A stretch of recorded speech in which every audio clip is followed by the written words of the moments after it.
నేను ఒక్క ఒక్క ఒక్క సెకండ్ 1 minute హోల్డ్ ఆన్. నేను ఈ ఎంక్వైరీ చేస్తున్నప్పుడు ఎంఐ గురించి రకరకాల వాళ్ళు నాకు ఫోన్ చేస్తున్నప్పుడు నాకు తెలిసిన ఒక షాకింగ్ విషయం ఏంటంటే, దీనికి నేను ప్రూఫ్ చేయలేను కానీ నాకు చాలా అత్యంత క్లోజ్ సోర్స్ ద్వారా తెలిసింది. కిరణ్ అనే ఒక వ్యక్తితోటి ఈవిడ సన్నిహితంగా కొన్నాళ్ళు గడిపిన ఈ మణికొండలో ఒక డూప్లెక్స్ విల్లాలో కలిసి ఉండేది. రాజ్ తరుణ్ కన్నా చాలా రోజుల ముందు ఆయన ఒక సినిమాలో హీరోగా కూడా చేశారు ఆ కిరణ్ అనే ఆయన.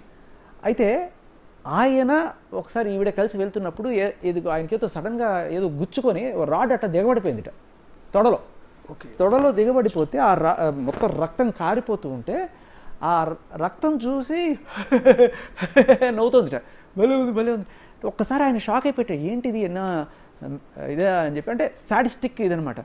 సో భలే అయింది అంటుంటే ఆయన సరే నాకు గుచ్చుకుంది కదా హాస్పిటల్కి వెళ్దామని చెప్పి మెల్లగా ఆయనకి కన్విన్స్ చేసి మెల్లగా హాస్పిటల్కి తీసుకెళ్ళిన తర్వాత ఆయన కట్టించుకొని ఏమై ఇలా నవ్వుతుందండి కొంచెం, అంటే అమ్మాయికి ఏం చెప్పాట, ఇట్లాగే వచ్చాం కదా నువ్వు కూడా కొంచెం హెల్త్ చెకప్ చేయించుకో అని చెప్పి ఆ డాక్టర్కి తీసుకెళ్ళి ఆవిడ హెల్త్ చెకప్ చేయించే నేపథ్యంలో కనుక్కున్నాడు.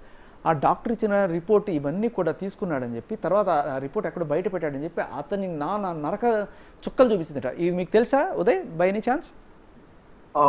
నేను విన్నాను సార్, ఇదైతే దీని గురించి కూడా విన్నాను. అండ్ ఇలాంటి ఇన్సిడెంట్ నేను కూడా ఒకటి చూసాను sir. If you want I can share it please.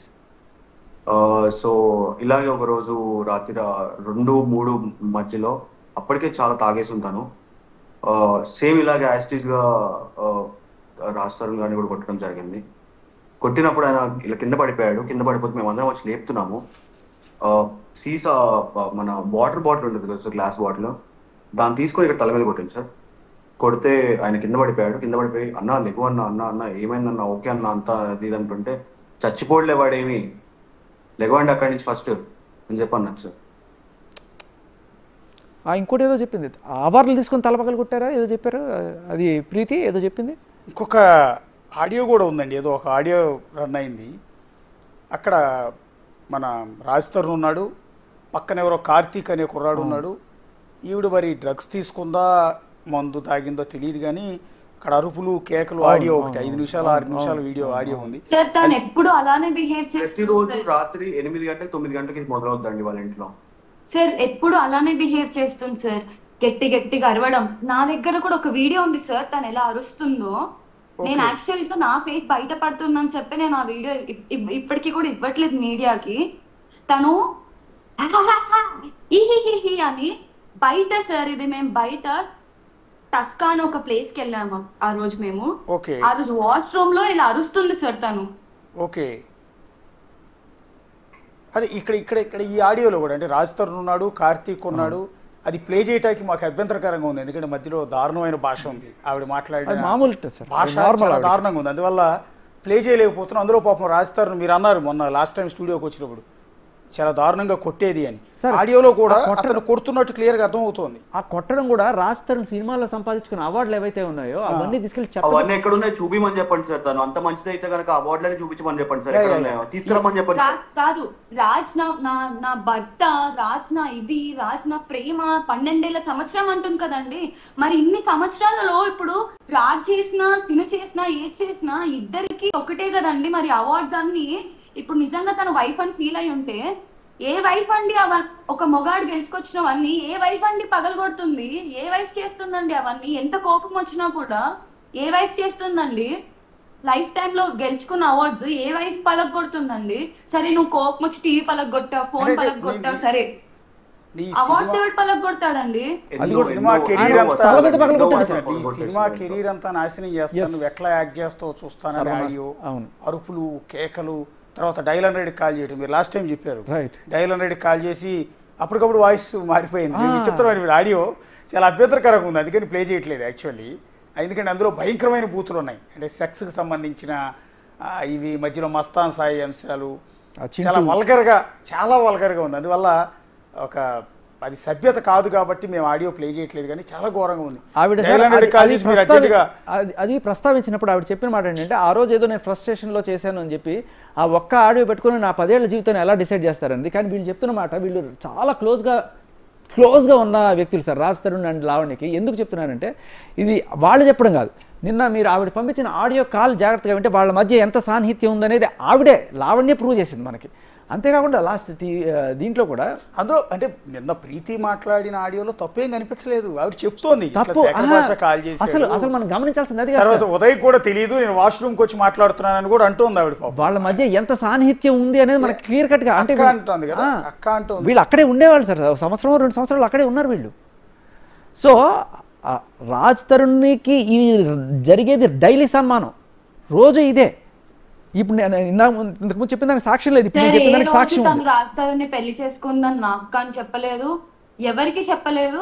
And in fact నేను తనను సాయితోనే చూశాను సార్. తరుణన్న ఉండేవాడు ఇంట్లో, కానీ ఏ రోజు తరుణన్న నా హస్బెండ్ అని చెప్పలేదు, ఏ రోజు తరుణన్నతో క్లోజ్ గా చూడలేదు. కనీసం ఇలా ముద్దు పెట్టుకోవడం కూడా నేను తరుణన్నతో చూడలేదు. బట్ నేను సాయితో చూసాను అవన్నీ.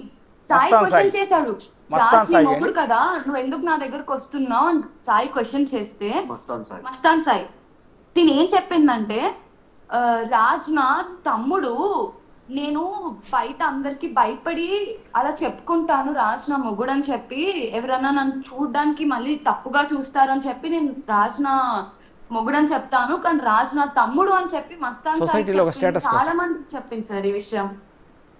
ఓకే, మీరున్నప్పుడు కూడా మీరు ఆవిడ ఇంట్లోనే ఉండేవాళ్ళు కాబట్టి రాజ్ తరుణ్ కొట్టేదండి ఆవిడ? అవును సార్. సార్ టీ షర్ట్ మొత్తం చింపి ఎలా కొట్టేది సార్. కొడితే కూడా తను ఏం మాట్లాడకుండా, అవార్డ్స్ పలగొట్టిన రోజు కూడా సార్ తరుణ్ ఒక్క మాట మాట్లాడకుండా he just went and slept in his room sir. అంతే, ఒకే ఒక మాట అన్నాడు, అది నా లైఫ్ అన్నాడు. అంతే, అది నా లైఫ్ అన్నందుకు నా 12 సంవత్సరాల జీవితం అసలు ఆ రోజు గొడవనే కాలేదు సార్. తినకే మంది ఎక్కువైపోయి గట్టిగా అరుచుకుంటూ మాట్లాడుతుంటే, పక్కన వాళ్ళు వింటారు మెల్లిగా మాట్లాడు, పక్కన వాళ్ళు వింటారు మెల్లిగా మాట్లాడు అని ఒక 3-4 సార్లు చెప్పాడు సార్ తరుణన్న. ఎన్నిసార్లు చెప్పాక కూడా తను మాట వినలేదు. వినకపోయేసరికి తరుణన్న కోపం వచ్చి గ్లాస్, తను డ్రింక్ చేసే గ్లాస్ ఇలా కింద పడేశాడు. నువ్వు సైలెంట్ గా ఉంటావా ఉండవా అని చెప్పి తరుణన్న జస్ట్ గ్లాస్ ని కింద పడేశాడు అంతే. అది పడిపోయింది, కింద పడేయడం కూడా జరగలేదు, పడిపోయింది. అది ఇట్లా చేతిలో సైలెంట్ గా ఉండు అని ఇలా అనేగానే అది కింద పడిపోయింది సార్. కింద పడిపోగానే నా కొడక నువ్వు గ్లాస్ పడేస్తావా అని చెప్పి బూతులు సార్, బూతులు. అక్కడ నేను ఉదయ్ కాకుండా ఇంకొక 4 ఉన్నారు సార్, 4 ఉన్నారు ఇంకొక్కడ. బూతులు విన్నామండి. ఆ బూతులు తెలుగు భాష, తెలుగు డిక్షనరీలో కూడా అన్ని బూతులు దొరకవు. ఆ బూతులు అయితే విన్నాము. ఎందుకంటే ఈ ఆడియోలో కూడా, మా దగ్గర ఉన్న ఆడియోలో కూడా ఆవిడ అదే రకమైన బూతులు, వాళ్ళ అమ్మని చాలా దారుణంగా, అంటే సెక్స్ గురించి మాట్లాడిన ఆడియోలు ఇవన్నీ చాలా వల్గర్గా ఉన్నాయి. సార్ నార్మల్ గా మనుషులు ఒక మనిషిని ట్రిగర్ చేసి మాట్లాడితే కోపంలో ఎన్నైనా మాట్లాడచ్చు సార్, కానీ అది 10, 100, 1000 ఎంత మంది ఉన్నా కానీ ఆవిడ అలాగే మాట్లాడుతుంది సార్. సార్ పని మనిషి పొద్దున్న లేచినప్పుడు పని మనిషి నుంచి స్టార్ట్ అవుతాయి సార్ బూతులు. పని వాళ్ళని అయితే డబ్బులు ఇస్తున్నామని చెప్పి పని వాళ్ళని తిట్టే బూతులు సార్. ఓకే, ఇప్పటికి వాళ్ళ ఇంట్లో ఎంత మంది పని వాళ్ళు మానేశారో మీరే కనుక్కోండి సార్. మీరు డ్రగ్స్కి అడిక్ట్ అయిన తర్వాత ఎంతకాలం పాటు డ్రగ్స్ తీసుకున్నారండి? అంటే నాకు తెలిసి మీరు చిన్న ఏజ్, మీకు 21 ఏళ్ళు కూడా లేవు, ఆ టైంలో బలవంతంగా అడిక్ట్ అయ్యారు. అలా ఎన్ని రోజులు కంటిన్యూ చేశారు? ఒక 10 ఏళ్ల కంటే ఎక్కువ అయిపోయింది. ఎన్నేళ్ళండి? లావణ్య 10 ఏళ్ళ నుంచి చేస్తుంది. లావణ్య 10 ఏళ్ళ నుంచి చేస్తుంది. మీరు ఎంతకాలం తీసుకున్నారండి? సార్ తను నాకు పరిచయం ఇప్పటికి 6th May 2022 నుంచి నాకు పరిచయం సార్. ఓకే, అదే రోజే ఇన్సిడెంట్ కూడా జరిగింది. అప్పటి నుంచి నాకు డిసెంబర్ ఎండింగ్ వరకు కూడా నేను తన ఇంట్లోనే ఉండడం జరిగింది సార్. ఓకే, సో ఈ టైం పీరియడ్ లో మొత్తం నాకు అలవాటు చేపించింది అండ్ నేను ఎడిక్ట్ అయ్యాను. దాని తర్వాత నేను కొద్ది రోజులకి మానేశాను సార్. ఒక 2 months నేను మానేశాను. నా సొంతంగా ఏ రీహాబ్ ఏది లేకుండా నేను నా మీద స్ట్రాంగ్ డిసిషన్ తీసుకొని, నేను వద్దు ఇది తప్పు, నన్ను ఇలా చేసింది తనని చెప్పి నేను నా సెల్ఫ్ స్టాప్ చేశాను సార్. స్టాప్ చేశాక నాకు విత్డ్రాల్స్ రావడం, ఇవి రావడం వల్ల నేను అడిక్ట్ అయిపోయాను కాబట్టి నేను మళ్ళీ తీసుకోవడం జరిగింది. ఓకే, దాని తర్వాత నా హెల్త్ పాడైతుంది అని ఏ రోజు అయితే నాకు అర్థమైందో, నాకు ఇవన్నీ సార్ నాకు ఇవన్నీ అయితే ఎక్కడ దొరకవు కదా సార్, నాకు తన దగ్గరే దొరికాయి, నాకు బయటకు వచ్చాక దొరికేవి కాదు. అండ్ నేను ఎప్పుడూ అలా ట్రై కూడా చేయలేదు. సో తిని దగ్గరికి వెళ్ళాలి మళ్ళీ కావాలంటే, నేను తిన దగ్గరికి అయితే ఏ రోజు వెళ్ళడానికి మళ్ళీ ట్రై చేయలేదు. నాకు తెలుసు అది ఒక బ్యాడ్ థింగ్.